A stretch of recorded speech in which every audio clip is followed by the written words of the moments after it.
Como educar seus filhos nos dias de hoje? Certamente esse é um assunto que pode interessar a todos nós. Fique conosco. Ponto de vista, qualidade e proteção para a sua visão. E Foco Segurança e Portarias apresentam...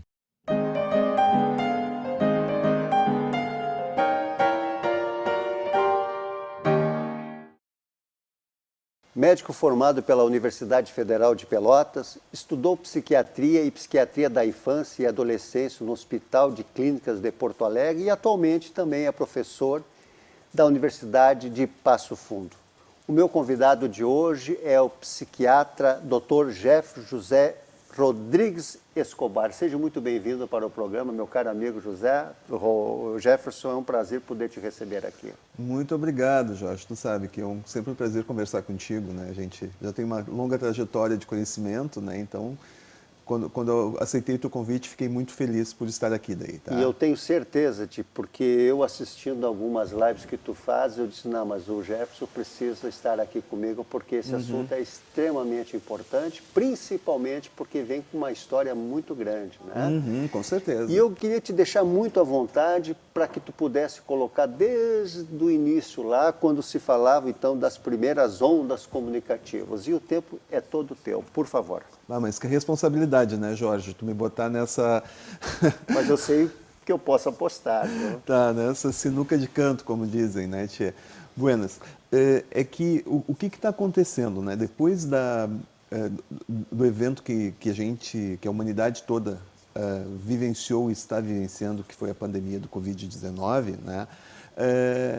A gente foi jogado em algumas situações que aconteceriam daqui a 10, 12, 13, 14 anos, né, que seriam o tipo de comunicação que a gente já vinha engatinhando e que acabou tendo que correr como se fosse uma corrida de 100 metros rasos, né? Então a gente teve que se adaptar a situações completamente diferentes, né? Mas já um pouco conhecidas, né? Então a gente teve que ter aulas online, a gente teve que atender os nossos pacientes online. Já se fazia, mas não na mesma intensidade que tivemos que fazer nesses digamos assim, 3 últimos anos, né? E quando a gente chega nesse momento, a gente começa a pensar o que está acontecendo, né? E como que a gente vai poder, dentro desse novo arranjo mundial, como nós vamos poder viver, né, de uma maneira que não haja uma conflitiva e que seja de uma maneira saudável, né? E principalmente como a gente vai educar os nossos filhos, né? Então, quando a gente fala na comunicação via internet, a gente tem que, via computador, smartphone, a gente tem que voltar um pouco, não, a gente tem que voltar longos anos e séculos no passado para entender o primeiro tipo de comunicação que a gente tinha, né? Então, na realidade, nós estamos vivendo a terceira onda de comunicação que tu havias comentado no começo do programa, né? Então, a primeira via, né, a primeira onda de comunicação foi a vocalização, né? Então, quando o macaquinho, digamos assim, desceu das árvores e queria anunciar para o seu bando, né? Olha, aqui tem uma comida boa, né? Então tinha um tipo de vocalização, tinha um tipo de comunicação e tinha um tipo de som que fazia com que o resto da manada entendesse o que estava acontecendo e sabia ou se proteger, se tivesse algum perigo, ou então recorrer àquela situação para se alimentar ou para pegar um abrigo, e assim foi, né? Então esse foi a primeira onda de comunicação, né? Que fez com que que nós nos tornássemos um rebanho maior que a maioria de todos os rebanhos, né? Que havia no mundo até então. E daí, progressivamente, com alterações anatômicas, evolução, aquela vocalização que era de som, começou a haver diferenciações, essas diferenciações começaram a ter algum tipo de significado e a gente chega na fala, né? E daí da fala, a gente daí tem mais aprimoramentos evolutivos, adaptativos e anatômicos também, né? E a gente chega daí nos diversos idiomas que a gente de determinada região adquire um certo tipo de fala, né? E a gente tem um processo extremamente longo para chegar até essa questão de diferentes idiomas para serem usados na comunicação de grandes comunidades, né? Dentro disso, se vê que a fala, o uso da fala, ela se tornava restrita. Ela não registrava certas coisas que precisavam ser registradas, né?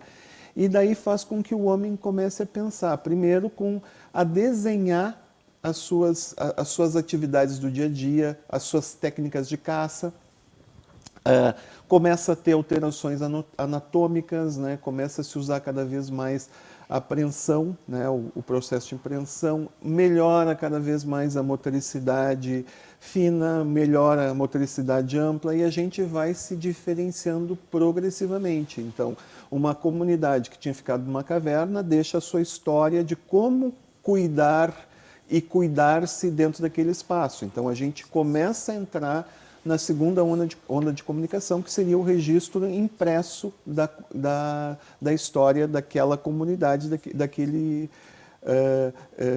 grupo de indivíduos, basicamente, né? Então, a gente entra na segunda onda, que vai progressivamente vai se criando uma história, então, registrada. A gente consegue identificar como é que é o processo evolutivo daquele grupo de seres daquela região, e progressivamente se nota que apenas a pintura não é suficiente e se começa daí a criar códigos e símbolos que vão passar adiante a história daquela mesma comunidade. Então a gente está na segunda onda de comunicação, que passa a ser escrita, e culmina depois quando Gutenberg imprime a primeira Bíblia, né? Que seria, então, a gente entra definitivamente na comunicação escrita e se começa a difundir de maneira mais efetiva as comunicações, não só daquela pequena comunidade, mas daí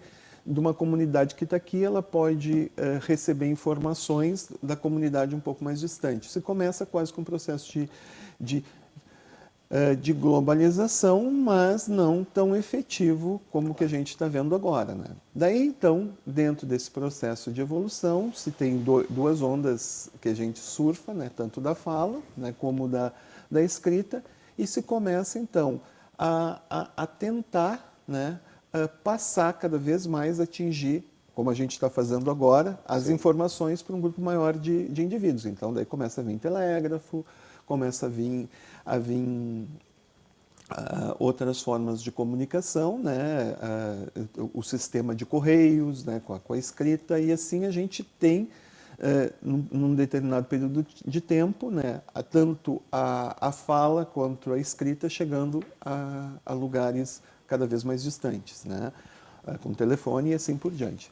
Daí, o que começa a ocorrer? A partir do final da década de 50, 60, ocorre um evento tecnológico muito importante, que daí um instrumento, né, começa, que já tinha os seus primórdios daí, num outro instrumento, que era o rádio, um instrumento faz com que a humanidade comece a partilhar emoções de maneira um pouco mais completa do que somente a partir da fala. Quando surge a televisão, a humanidade começa a partilhar eventos, daí sim, como essa grande comunidade que nós nos tornamos, né? Então a gente começa a ter um instrumento para servir de comunicação entre os homens, né? Então a gente acaba tendo então o início da comunicação a partir de um instrumento, né? Que vai chegar então nessa terceira onda que a gente está surfando agora, que é a onda da comunicação virtual. Então tu imaginas, a gente teve uma evolução anatômica, cultural, até mesmo de espécies, com a fala, né? com a comunicação da vocalização, depois passa pela escrita com diversas e diversas alterações morfológicas, anatômicas, neurológicas também para fazer a comunicação e nos joga a menos de 70 anos, né, nos joga no meio de uma pandemia em que a gente tem que se comunicar a partir de um instrumento, né? Então a gente passa a se comunicar com uma onda virtual e toda a humanidade tendo que fazer isso sem estar muito adaptado e com um conhecimento ainda não tão profundo, né? Dr. Jefferson, eu vou dando assim tu vai me corrigindo, né? Tipo, Claro. Quem realmente conhece o assunto, mas eu queria entender um pouquinho, e eu acho que a nossa audiência vai querer também, para a gente poder jogar, quando passa a Segunda Guerra Mundial, no início da década de 50, e aí nós vamos cair no home office e vemos então a geração Baby Boomers, é isso? Por isso é que eu gosto sempre de fazer, Jorge, para a gente entender Perfeito. o que está acontecendo com essa geração atual, a gente entender da onde que a gente está vindo e o que representa cada uma dessas gerações. Perfeito, não, perfeito, está perfeito, está dentro daquilo que eu queria que tu fizesse mesmo, porque é exatamente o que nós precisamos. Então o que aconteceu, tá, Jorge? Quando terminou a Segunda Guerra Mundial, né, a Europa estava completamente dizimada, né, havia uma necessidade importante, né, de reconstrução dessa Europa, né, o mundo acabou se dividindo em leste e oeste, né? Os bandidos do leste e os mocinhos do oeste, né? Então a gente estava no oeste. E o que acontecia? A Europa precisava de uma reconstrução tanto econômica quanto populacional. Tá? Então, surgiu nesse período uma geração que foi denominada, tá, como Baby Boomers. Por quê? Baby de crianças, boomers de uma explosão de natalidade. Tá? Então, para a gente entender um pouquinho, o que é geração? Geração é um grupo de indivíduos que nasce num determinado período, né, que varia de teórico para teórico, de 15 a 20 anos, e que esse grupo de indivíduos partilha das mesmas situações, momentos históricos, momentos culturais, a mesma moda, digamos assim, né? E que eles como é que eu posso dizer? Eles apresentam características próprias desse período do seu desenvolvimento, né? Então, no final, no pós-guerra imediato, até mais ou menos 1964, a gente classifica os indivíduos nascidos nesse período como baby boomers, certo? Dr. Jefferson, esse papo aí vai dar muita coisa e eu estou muito feliz por tudo aquilo que nós estamos conversando, mas eu vou pedir o nosso espaço comercial e voltamos logo, porque a gente vai chegar ali na adiante no tema, como educar seus filhos no dia de hoje. Tem tudo para acontecer como a gente está prevendo. Obrigado. Olá, como você já sabe, sou Jorge Três do programa É Negócio, que vem sendo um sucesso de audiência em Novo Hamburgo e região. E a Vale TV vem conquistando a preferência de mais pessoas. Se você quer ter seu negócio conectado com quem traz qualidade e visibilidade para a sua marca, junte-se a nós. Entre em contato conosco.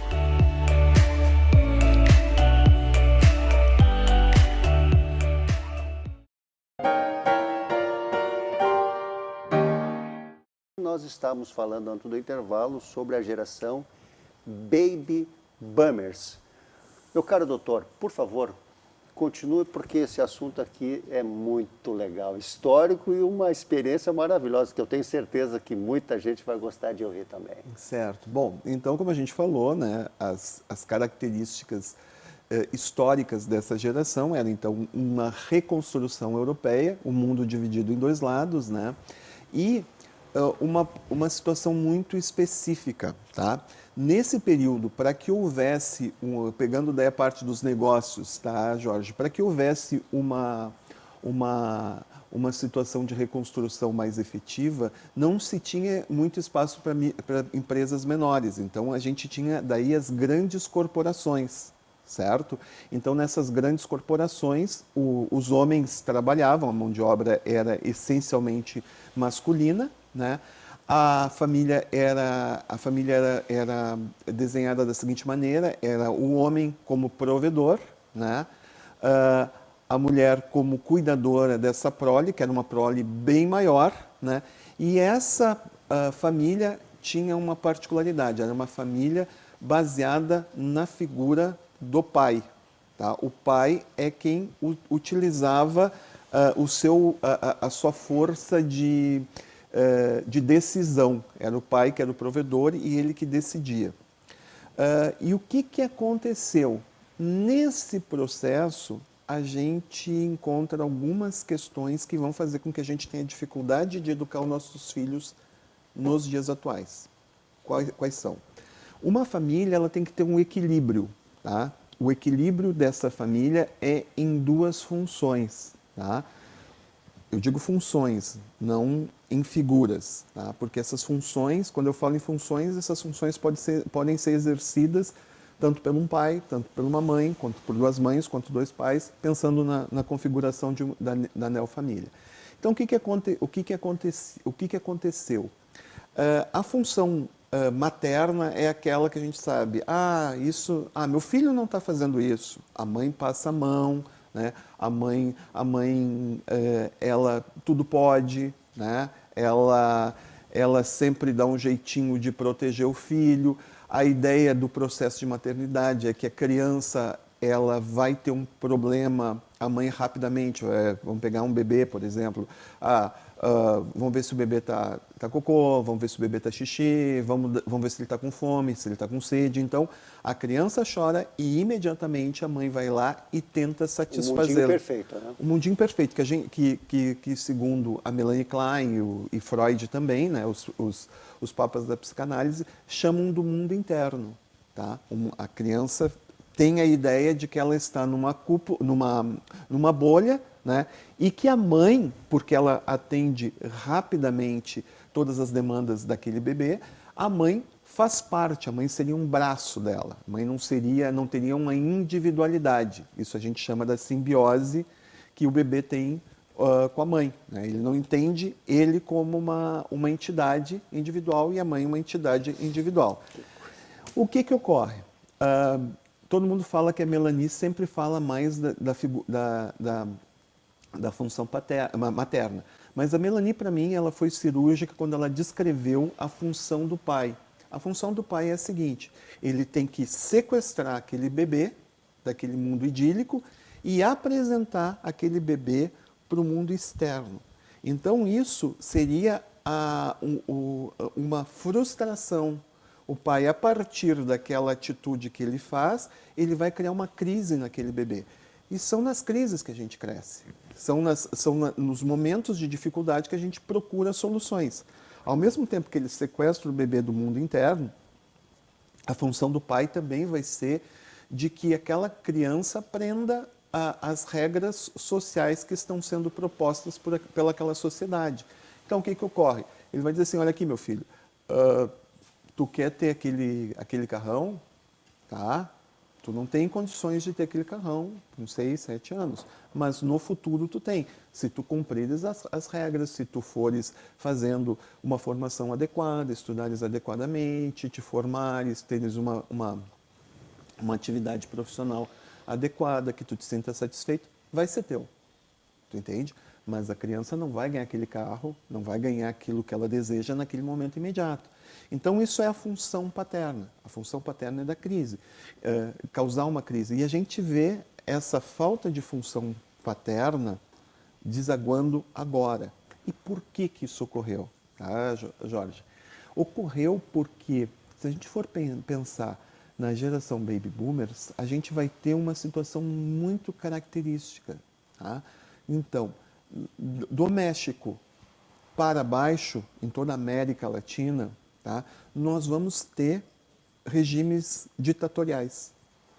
Então, houve uma pequena uma pequena confusão. Se confundiu a função paterna com aspectos ditatoriais.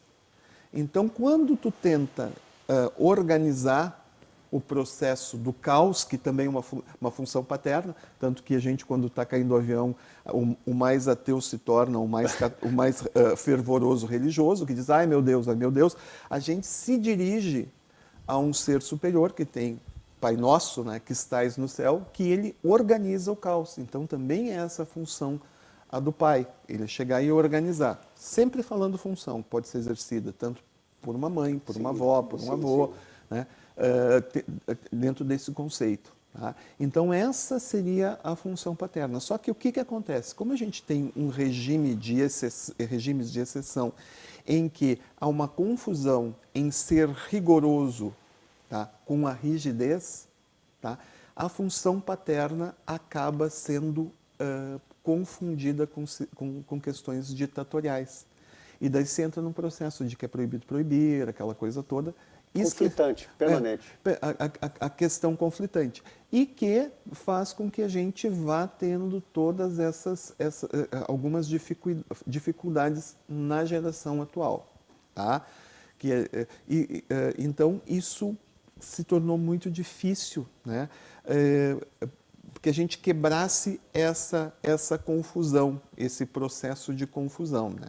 Então, uma coisa muito importante também é que, além dos regimes de exceção que nós tínhamos na América Latina, nós tínhamos na África uma África totalmente colonial. Né?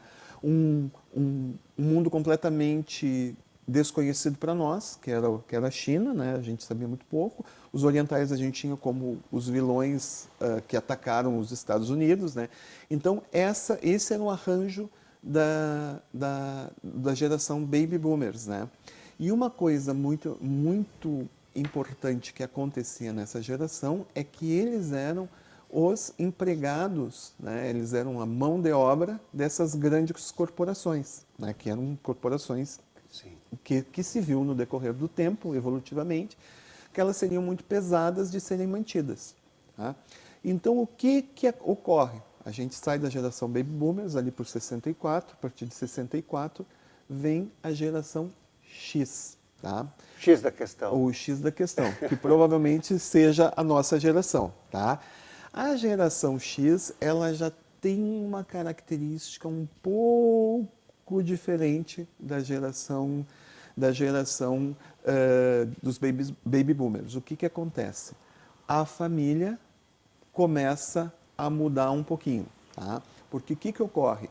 A partir dessa geração e a partir da questão de criação da geração baby boomer, a mulher começa a ter o controle da prole. A mulher começa a poder dizer quantos filhos ela quer, porque surge a anticoncepção. Tá? Então, a mulher também, que tinha como papel principal ficar como a cuidadora da prole, ela passa a fazer parte do mercado de trabalho. Tá? Porque também começa a haver um boom econômico. Né? As empresas grandes começam a produzir, né? E começa a haver uma necessidade, né, desses produtos saírem, e isso vai estimular o consumo. E o consumo vai fazer com que aquela mão de obra que até então se mantinha em casa, que se mantinha em casa, então a mulher passa a fazer parte do mercado de trabalho. Tá? Então, essa mulher que nasceu na geração Baby Boomer agora pode ter controle da sua prole, ela diminui a sua prole. E também começa a haver uma situação bastante específica em que começa a se questionar o casamento. Né? Então começa a haver também coisa interessantíssima. Exatamente. E começa a haver, então, uma situação em que a mulher passa a fazer parte da força de trabalho e, ao mesmo tempo, a gente começa a ter as famílias uniparentais. Tá? E daí, quem é que vai cuidar da geração X? Tá? Então, começa a ver já uma utilização das telas. A gente começa a ter a babá eletrônica, não exatamente que a nossa babá eletrônica, nosso robozinho passa a ser televisão. Então, a geração X passa a ter o consumo de informação a partir da televisão e também os cuidados. Tá? Essa geração é a geração responsável pela descoberta, tá, das atuais tecnologias. Se a gente for pensar, a informatização e a popularização da informática começou com a geração X. Tá? Essa geração também ela é conhecida como a geração do plano B. Ela viu seus pais perderem o trabalho, né? Viu porque as grandes corporações acabaram, né? Se a gente for pensar, são poucas as grandes corporações e a grande maioria delas, a gente pegar aqui, por exemplo, o ramo calçadista, né? A gente agora tem uma grande empresa, né? Mas ela terceiriza todo a produção em pequenas. Então a microempresa se tornou uma realidade, abarcando a mão de obra das mulheres, né? E essa geração X ficou sozinha, né? E o que aconteceu? Eles se tornaram, então, a geração do plano B. Eles vestem muito a camiseta, mas é o tipo de geração assim que eles fazem várias e várias questões para não passar por problemas, né? E essa geração ela já começa a ela tem reflexo daquilo que a gente falou sobre a função paterna, né? A função paterna sendo pensada como uma questão do provedor? Não só do provedor, mas o cara que restringe, o cara que é rígido e não rigoroso, né? Se confunde todo esse processo, né? E eles começam a ter algumas culpas, que eu digo, as culpas judaico-cristãs, como eu digo, né? Dr. Jefferson, veja só, porque essa é a geração X, né? Pois eu quero te dizer que esse nosso assunto aqui, essa pauta é maravilhosa, até porque da X temos a Y e a Z e a Millennials, que e talvez aí a nós Alpha. nós vamos chegar lá na frente. Mas o que eu quero te dizer é que esse nosso programa será dividido em duas partes. Ah, tá bom então. Porque o assunto é muito pertinente, eu tenho certeza que a nossa audiência vai ficar muito atenta, porque isso é da nossa convivência diária com aquilo que a gente está passando. Então, dessa maneira, eu quero dizer para vocês que pela primeira vez o programa É Negócio vai se dividir em duas etapas. E aí o que vai acontecer? O Dr. Jefferson, nós já tínhamos feito essa combinação de porque vem a geração... Vamos falar um pouquinho da X terminar com ela, Y, Z, que é dos nossos filhos atuais. A gente pega então o finzinho do X para poder pegar ganchos das demais. E aí eu acho que isso não dá para perder, portanto, já fica desde já o convite para o próximo programa. Por favor, Dr. Jefferson, eu quero muito te agradecer e já vamos esquentando a máquina para, na semana que vem, nós retornarmos nesse mesmo horário com a sequência do programa.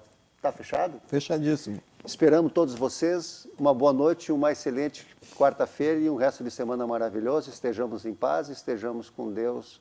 Um abraço.